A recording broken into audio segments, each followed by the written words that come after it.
Gelek xelkên Kurd dema got koçberî welatekî din dibin, tûşî gelek astengiyan dibin. Lewma nema dikarin tiştên got hejê dikin bikarbînin.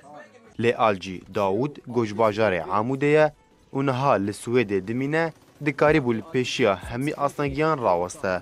Got klîpeke xwe bi zimanê Swêdî belav kiriye. Di klîpê de dixwaze nerîna xelkên Swêdê li ser Kurdan biguhere.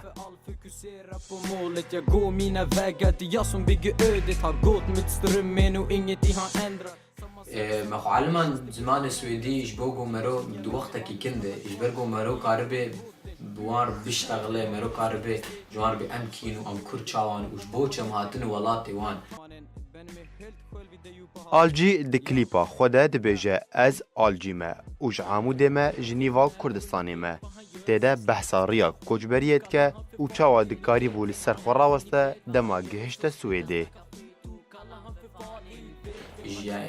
ام ها از وان ددم ولو بهلم جو ببينن ام هاتنه يعني ام از خو از كردم واج عموده جندره كردستاني مي جبو جوان وري ماتنه ورا مي حشيشين ام مخدراتان يا ام تيروريستن و خود تشكيلوتنا مرات خاص فروان ولو بين برچاويان بو تشكيلوتنا Sverige och har börjat gå till skolan. Skaffat jobb i parkbadet, jobbade som badvakt. Det är ganska جواز هاتم سويدي مجلكي رابا سويديك سمعين جبرجو تقاربي رابا كرديتنا وتقارلو بيجي Alcî dibêje gelek tekstên min yê strana bi zimanê Swêdî hene û yek ji wan li ser qehremanîya pêşmergeyan û şerê Daişê ye.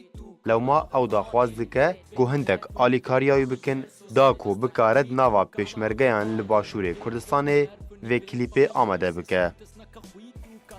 قالك تكست مني دنها براستي وياك جوان تكستا سر كردستاني سر كردستاني وسر بيشمرقاي وبيشمرقا تشاوب وبيشمرقا وشلو شر داعش دكي وسر وانتشتاي وز تمنيت كم جو هن كاربن عالم بكن كردستاني جو سكارم فيسترانا خود ناف بيشمرقا دي بصورين اجبو از بالدنجي اجبو از في دنجي هان بجين ملتي اوروبي بزماني وان Alcî diyar dike got tucaran astengiyên jiyanê nikare hestên mirov bişkîne û li hemberî xewnên wî raweste.